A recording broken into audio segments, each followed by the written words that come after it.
My wife and I recently moved into a new house because my wife wanted to be closer to her parents. I agreed as long as we had an understanding that this didn't mean they would be just stopping over unannounced and that we still had to maintain boundaries with them. We found a house about 30 minutes from where my in-laws live, and I figured that would give us enough of a buffer so that they would have to let us know whenever they wanted to stop by. My wife completely agreed to this before we moved. A couple of weeks after we moved in, my wife texted me while I was at work to tell me that her mom wanted to drop off some items for our kids at the house. I told her I couldn't leave work to let her in, but reminded her that we had hidden a spare key in case of emergencies and that she should tell her mom where it was. Mother-in-law found the key and got in, but I was already frustrated that mother-in-law wasn't respecting our boundaries. But I figured I could always hide the key in a different spot later so that mother-in-law wouldn't keep using it. So that's what I did. I hid the key in a different location and showed my wife where it was if she ever needed it. Not even 2 weeks later, my mother-in-law texted me while I was at work, saying that she was at our house again and couldn't find the spare key. I told her that I had moved it and that she would have to wait until either my wife or I came home for us to let her in. She kept texting me and trying to call me, but I didn't answer her calls and texted her that I was at work and couldn't help her. When I got home that night, my wife was upset that I wouldn't tell mother-in-law where the spare key was and tried to convince me that we should give them a key so that it wouldn't be a hassle. I told her I didn't want them to have a key because mother-in-law has already proven she doesn't respect our boundaries. I also reminded my wife that she had agreed to all of this when we moved and that I was getting frustrated that both her and mother-in-law seemed to be disregarding my feelings on this so quickly after we moved in. I told her that the spare key was for emergencies, not for mother-in-law to use whenever she decided she wanted to come to our house. My wife got kind of angry and said that I purposely tried to push her family away. I told her that I was trying to maintain boundaries that we had both agreed on. She started making passive-aggressive comments about asking my permission to have her parents come over. I told her this was exactly the kind of situation I was worried about before we moved, and her behavior is starting to make me regret agreeing to it. I told her that I agreed to move closer for her, and all I asked was that she respect some basic boundaries, but she's acting like a child about it. Both her and mother-in-law now think I'm being an idiot, but I think they're steamrolling boundaries and hoping that I'll cave. Not the idiot. Oh, dude, good luck. Your wife doesn't care what you think, and she and her mother have relentlessly overstepped. I'd be really freaked out if someone was in and out of my home without my presence. Maybe tell your wife that you will sell the house and move 5 to 6 hours away. Exactly this. And honestly, this seems like it was probably the wife's plan all along. She agreed with the boundaries before moving, but had no intention of actually keeping them. Instead, she expects OP to just go along with it. Either this will be the hill you choose to die on, or you'll become a doormat for so many issues that keep piling up. If your wife is completely unreasonable and cannot accept this valid boundary, maybe it's time for couples therapy. Or ask for a key to your in-laws' house. Drop by at random times. Let yourself in. Help yourself to a sandwich and leave the mess behind. Explain that's what you've agreed works for everyone. Get frustrated when they disagree and announce, well, let's just give each other our keys back if you're going to be like that. You are the idiot. It's understandable not to want your in-laws bopping around your house when you're not present. It's not understandable to deny access to your wife's loved ones. It's her house too. It looks like she does need permission for her family to come over and drop things off when they live a half hour away. I'm surprised your wife consented to move the key. They need to be respectful of your space, but you haven't given them the opportunity to be respectful. I, 27 female, am getting married in a few months. My dad's side of the family has a very normalized multiple wife/girlfriend way of life. My grandfather had 2 women he called his wives, and my grandmother, his actual wife, and a girlfriend.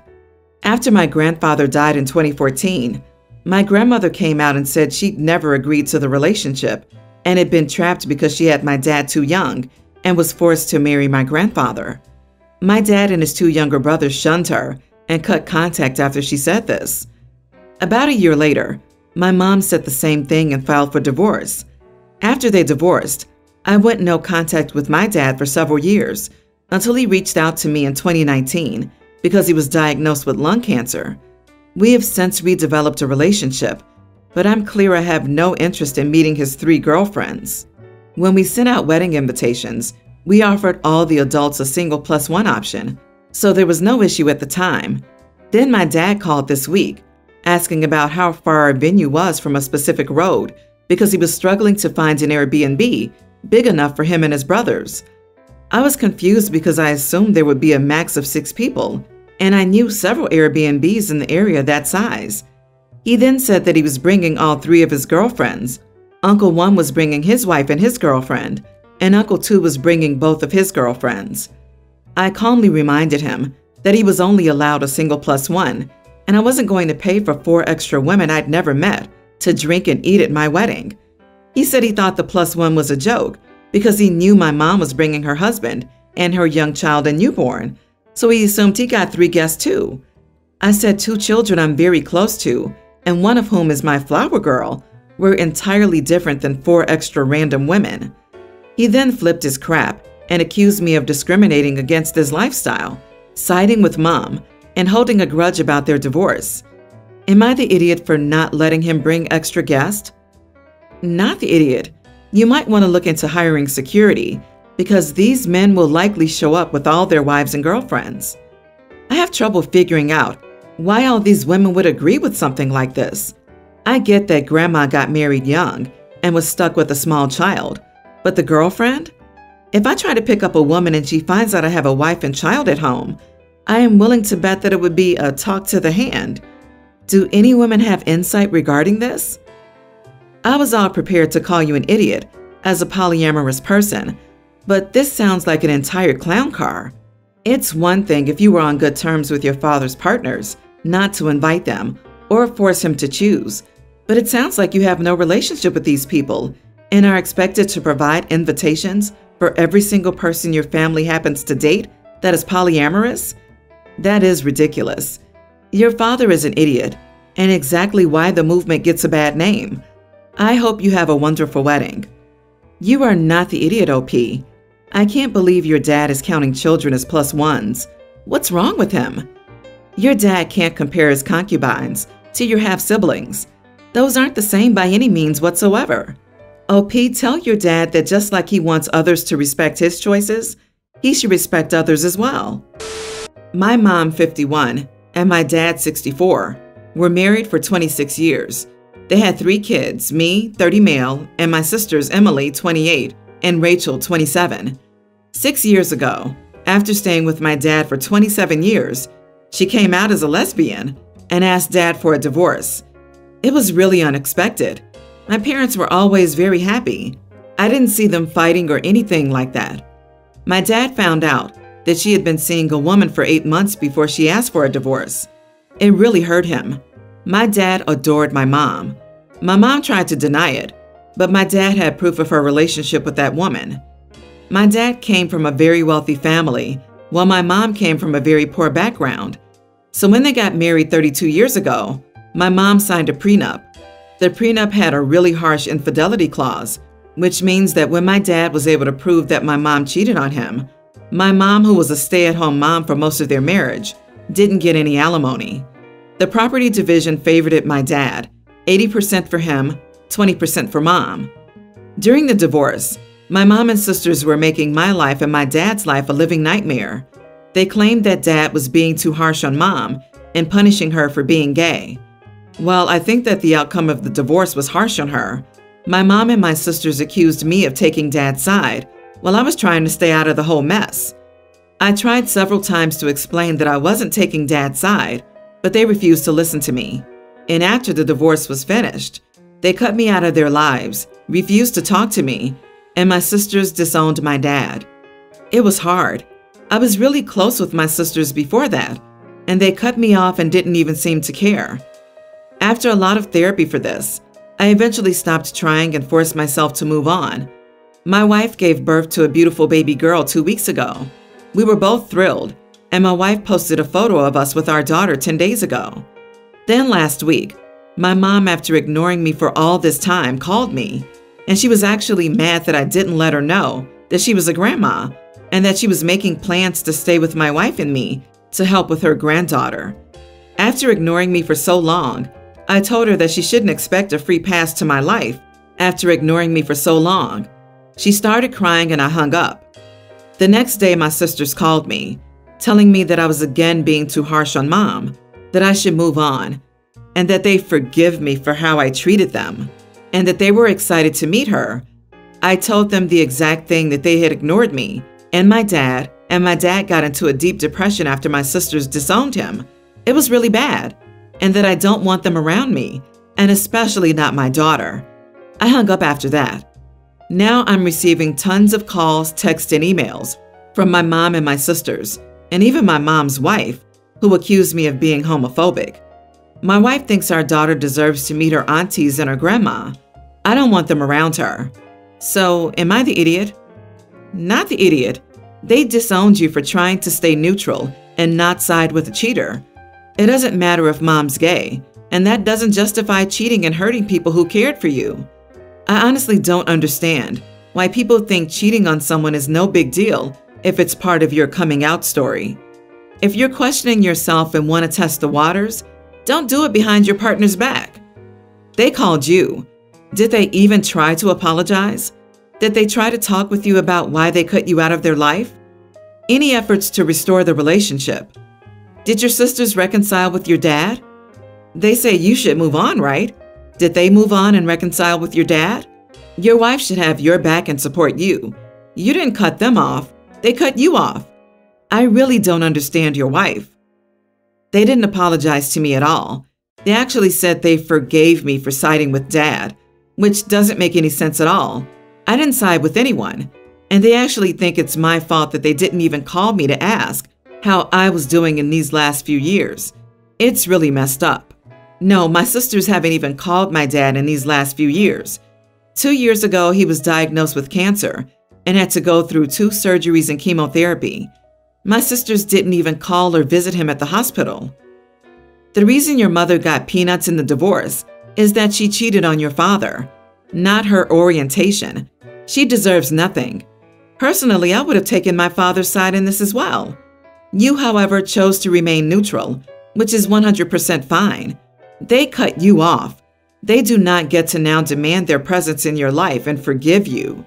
You did nothing wrong for them to forgive. Block them and move on. I, 29 male, have 2 kids. Their mom and I have been together for 15 years and married 2 years ago. We both have good jobs, so we decided to send our kids to our city's good private school. I start work later than my wife, so I do the school run. Because the school is a fairly small community, everyone knows each other, and the yard before school starts is full of conversation. There are 6 or 7 dads that I regularly talk to in the mornings. Their children are in my son's class. There's also a group of moms of children in the same class who do the same. We often banter around, making up harmless hypotheticals to laugh in the morning. As a joke, I asked the guys which of the moms they thought was the hottest, and they all laughed and gave their answers. So that was that. I didn't think much of it. I'm assuming that one of the guys must have told their wives, who then told my wife, as when I arrived home that evening, my wife was angry and said that I was objectifying the women and I was misogynistic. I said it was just a joke, and I missed that kind of harmless banter from before we had kids, and she just told me to grow up. Am I the idiot? You asked a group of married men which of their wives they think is the hottest, and you thought that would be a fun time? As in, whoever was picked would be someone else's wife. How do you not see that blowing up in your face? You made your wife look like a joke with a husband who was lusting over other women. All the wives will now be talking about how bad they feel that you want to sleep with women who are not your wife. How embarrassing for both of you, your wife and your children. It was an appropriate thing to ask, and asking again makes you an even bigger idiot. You are the idiot, OP. My goodness, which one do you want? Like their pastries in a display case, not people? The jokes weren't funny before the kids came along. It's just nobody troubled to tell you. Your wife is right. Grow up implies that this is childish behavior, to be expected from kids. It's not. It's crappy behavior at my age.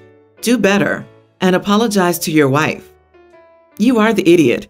You might have only intended it to be harmless banter, but clearly someone wasn't comfy with it, given they told on you. Give it 8 years, and one of the others says, none of the moms but your daughter's name, is his answer. Still funny and harmless? Be better for your wife and daughter. When I was in 7th grade, some popular boys made a list, actual list on paper, ranking the girls in our grade from hottest to ugliest. I wasn't even on the list. I felt invisible and worthless. Then eventually I got hot, and one of those boys started harassing me every day. Isn't that so funny? So amusing? I figured this would be a joke you would like, idiot. About a year ago, my sister G, 23, bought a BMW she couldn't afford. Unfortunately, she also has a bad habit of getting expensive items for TikTok and Instagram posts. I lucked out of hitting the jackpot with my wife and job. My wife typically makes more money than I do, but she's currently on bed rest with a difficult pregnancy. It has been almost 2 months. It will last the rest of the pregnancy. She also inherited aplastic anemia. While we have some savings, we live within our means with 2 paid-off cars and a nice 2-bedroom house. My dad, who speaks English as a second language, calls me upset that someone is trying to steal my sister's car. It was being repossessed for non-payment. I called my sister and asked what was going on. She first said she was 1 month behind, then admitted she was 3 months behind. She said she would have the money next week, but unfortunately, she never called the car dealership to follow up, and the car was sold, sticking my sister with the remaining balance. Now she doesn't have a car and is driving my dad's older Jeep. I've even offered my car for her to use, but it's a Toyota and she rejected it.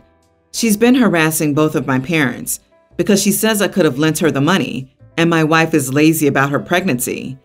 Now I'm getting unwanted advice about getting my wife back to work since she has worked from home previously. My wife is sick. I'm already worried about her health.